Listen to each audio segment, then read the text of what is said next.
I realized something had shifted long before anyone said it out loud. It was in the way my husband's laughter lingered a second too long when she spoke, in the quiet glances that passed between them like unfinished sentences. And maybe, if I'm honest, it was in the way my pulse betrayed me whenever his friend stepped just a little too close. None of it was spoken, but everything was felt. A silent current, warm and dangerous, threading through ordinary moments until nothing felt ordinary anymore. Disclaimer: this story contains mature themes intended for adult viewers. Viewer discretion is advised. We were four people bound by comfort, routine, and years of familiarity. Dinners that stretched into midnight conversations. Shared jokes that no one else would understand. It should have been simple, safe, even. But something beneath the surface had started to burn, soft at first, like an ember you could ignore. Until you couldn't. She had a way of speaking that drew people in, her voice low and knowing, her smile never quite revealing everything. And my husband. I saw a version of him with her that I hadn't seen in years, playful, curious, almost daring. It stirred something unexpected inside me. Not jealousy. Not quite. Something more complicated. Something that made me question where boundaries ended and desire began. And then there was him, his friend. Steady, observant, but never distant. The kind of presence you only notice when you finally allow yourself to. Our conversations had changed too. What used to be casual now carried a weight, an undercurrent. His words seemed to linger longer, his gaze holding mine just a moment beyond what was comfortable, or maybe just beyond what was safe. That night, everything felt different. The air was heavier, charged with something unspoken but understood. A brush of hands that lasted too long. A shared glance that didn't need explanation. It was as if we had all arrived at the same realization separately, and yet, somehow together. No one rushed it. No one forced it. But the tension built quietly, beautifully, until silence itself felt louder than any confession. I remember the moment it shifted completely, not in words, but in a look. My husband met my eyes, and there was something there I couldn't ignore. Not guilt. Not hesitation. But permission. And maybe even curiosity. It wasn't about losing something, it felt like stepping into something unknown, something we had all been circling without ever naming. My heart raced, not from fear, but from the thrill of crossing a line that had existed only in our minds until then. I could feel the weight of choice in the air, balanced delicately between restraint and surrender. And for the first time, I wondered what would happen if we stopped pretending we didn't feel it. If we stopped holding back. Because sometimes, the most dangerous moments aren't the loud ones.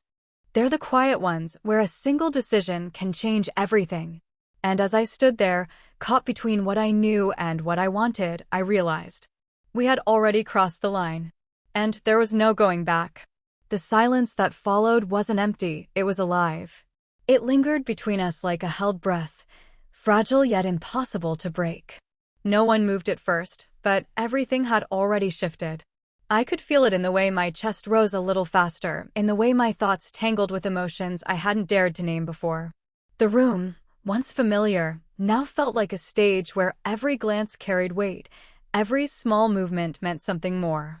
He stepped closer, not abruptly, not boldly, but with a quiet certainty that made my pulse stumble.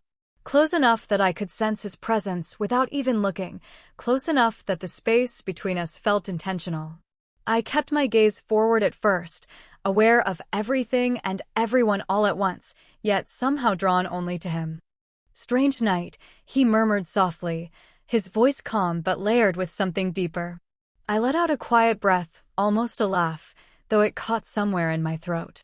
"It feels like something changed," I replied, my words careful, as if saying too much might shatter whatever this was. "Or maybe," he said, his tone thoughtful, "we're just noticing what was already there." That made me look at him. And for a moment, the rest of the room faded.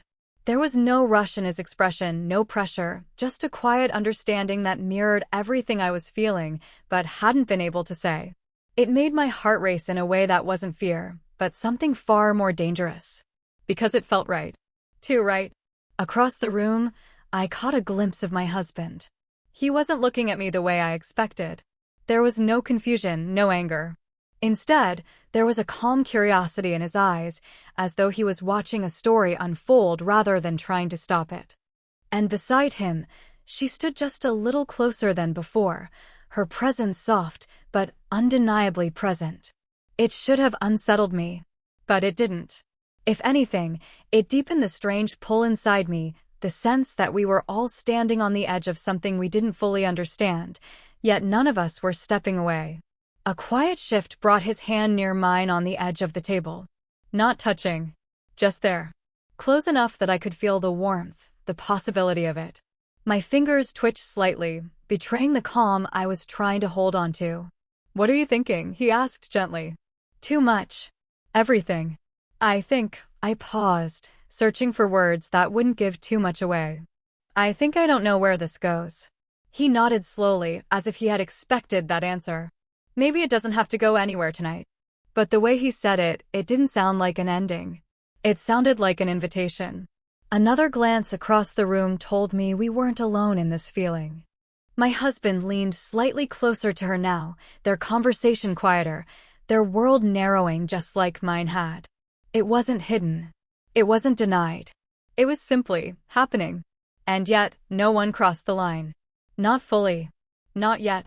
The tension built in the smallest ways, the brush of fabric as someone shifted closer, the way voices softened, the way eyes lingered just a second longer than they should. It wasn't about action. It was about anticipation. The quiet, aching pull of wanting something just out of reach.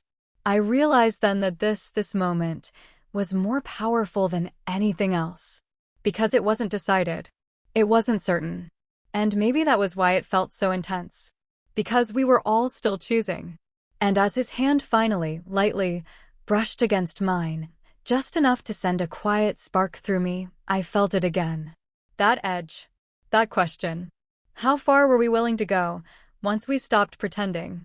There was a moment, brief, fragile, where everything seemed to narrow down to just us. His fingers had barely brushed mine, yet the warmth lingered, spreading slowly, like something waking up beneath the surface. I didn't pull away immediately. Maybe I should have. Maybe that would have made things simpler. But instead, I stayed there, caught in that quiet space where intention and hesitation blurred together. And that's when I felt it. Not just the pull toward him, but the weight of everything behind me. Years of shared history. Promises spoken in softer times. The kind of bond that isn't easily shaken, even when something new begins to stir. I glanced toward my husband again, and for the first time that night, something shifted in my chest. Not doubt, but awareness. A reminder that whatever this was, it didn't exist in isolation. It never could. He noticed the change in me instantly. His hand stilled, not retreating, but no longer reaching either. "You're thinking too much," he said quietly, though there was no judgment in his voice, only understanding. "I have to," I whispered back. "Don't I?" He didn't answer right away. Instead, he looked at me in a way that made everything feel more complicated, not less. Like he saw the conflict, the restraint, the quiet battle playing out beneath my calm expression, and somehow respected it. That made it harder. Because it meant this wasn't just impulse. It wasn't fleeting. It mattered.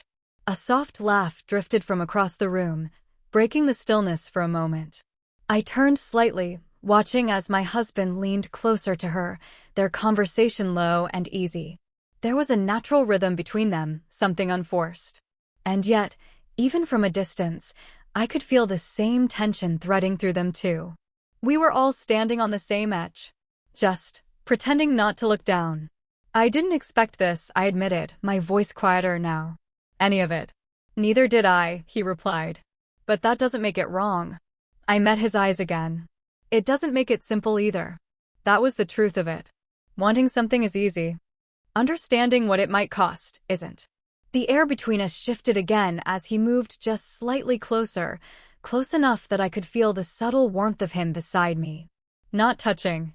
Not quite. But near enough that it felt intentional. My breath caught, not because of what he was doing, but because of how much I wanted him not to stop. And that scared me. Because it wasn't just curiosity anymore. It was something deeper. Something harder to walk away from. For a split second, it felt like everything might tip forward. Like he might close the distance, like I might let him. The space between us felt impossibly small, charged with everything we weren't saying. But then I stepped back. Not quickly. Not dramatically. Just enough to break the moment. His expression didn't change much, but I saw it, the flicker of something behind his eyes. Not rejection. Not frustration. Just restraint. The same restraint I was clinging to. "I'm sorry," I said softly, though I wasn't entirely sure what I was apologizing for. He shook his head. "Don't be." And somehow that made it worse. Because it meant he understood. Which meant he felt it too. Another silence settled between us, heavier now, filled with everything we had almost done, but didn't.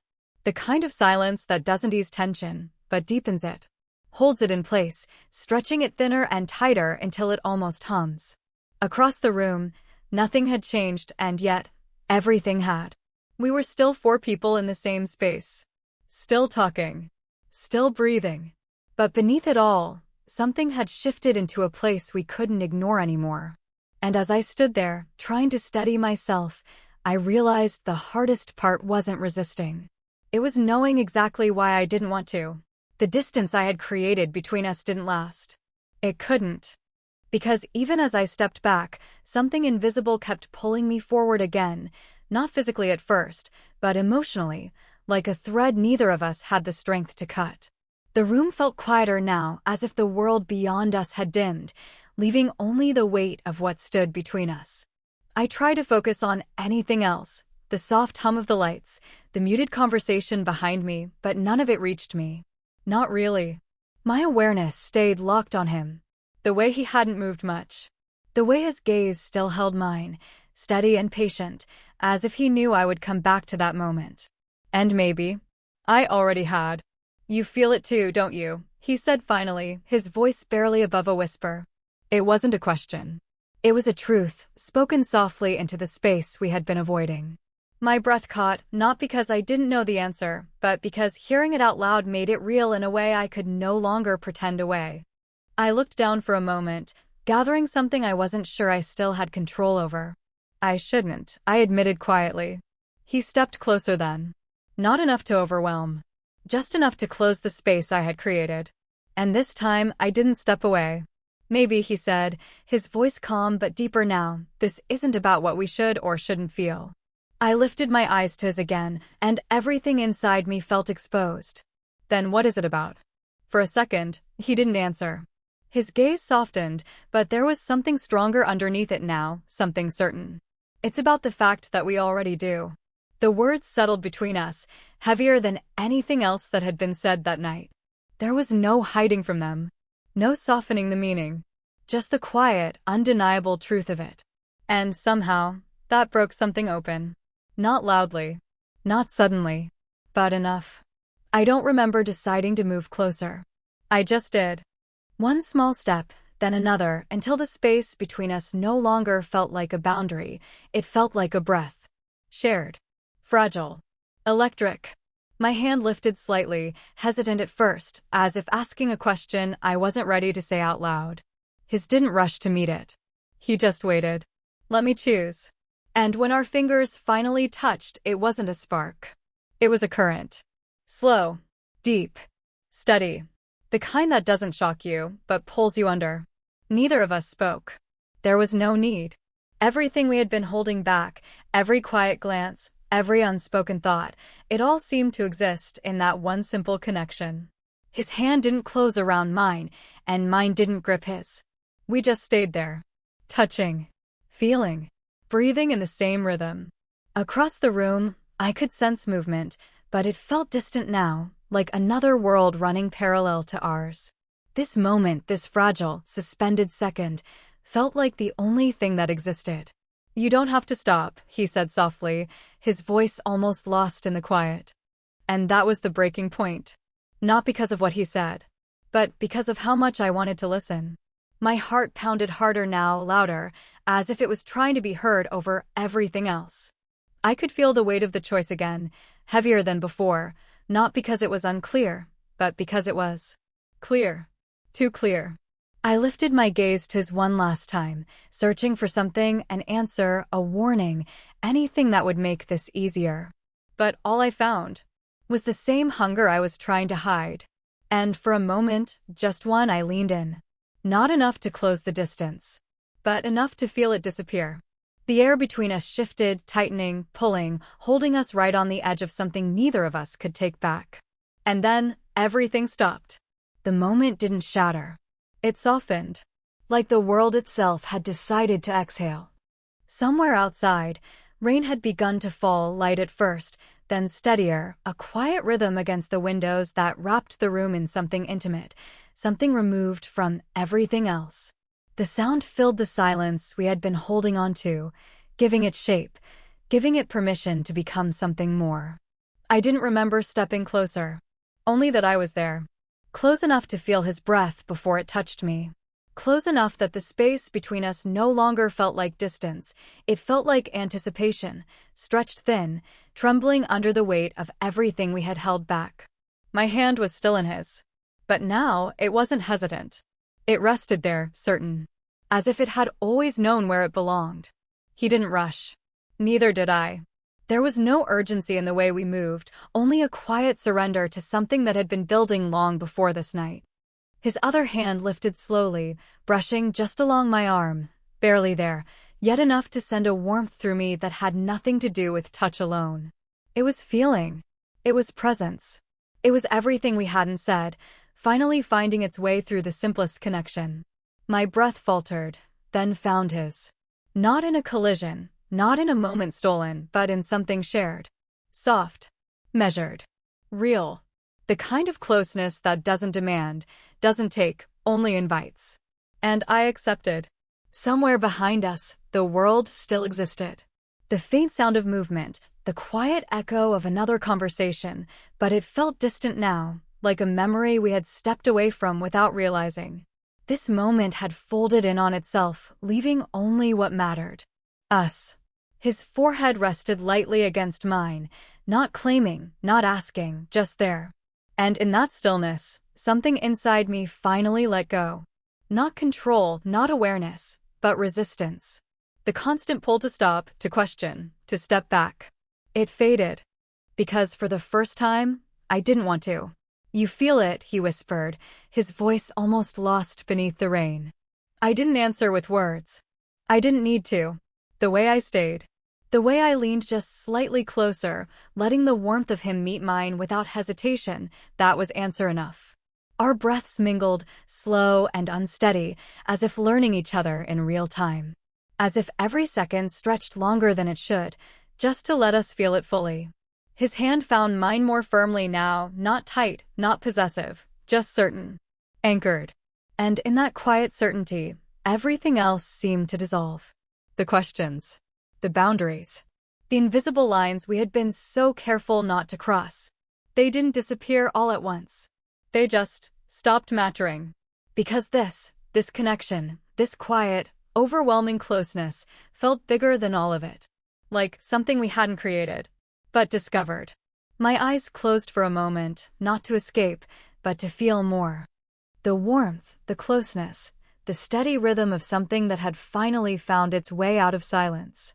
His presence wasn't overwhelming, it was grounding. Like standing in the middle of something powerful, yet calm enough to stay. And when I opened my eyes again, nothing felt uncertain anymore. Not because the world had changed, but because we had.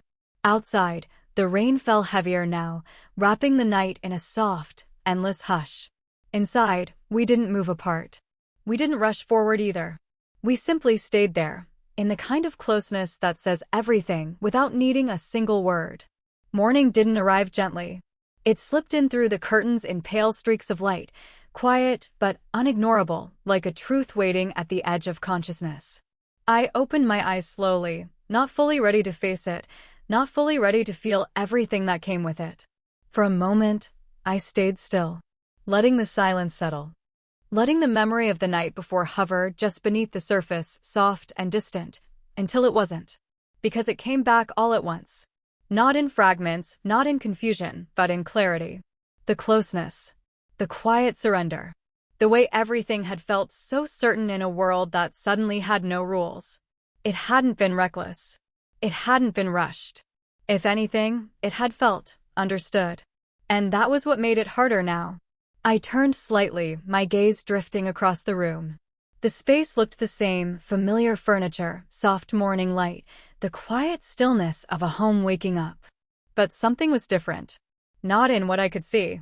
In what I could feel. A shift. Deep and undeniable. From the other side of the room, I heard movement. Soft footsteps. A pause. I didn't need to look to know it was him.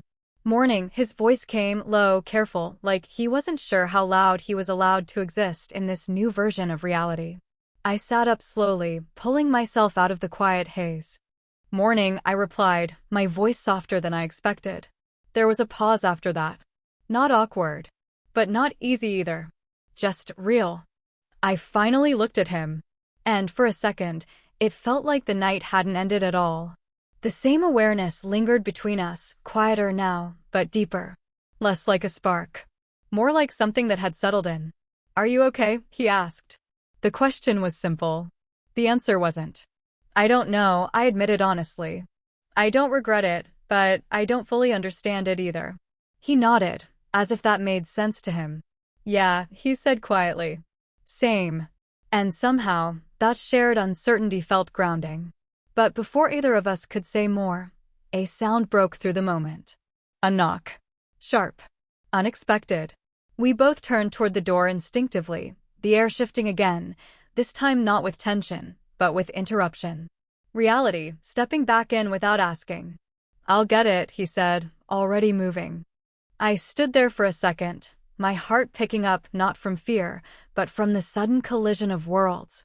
Whatever this morning was becoming, it wasn't going to stay contained. The door opened. A voice followed. Familiar. Too familiar. I hope I'm not too early, she said. I stepped into view just as he moved aside, and there she was. Her. Calm. Composed.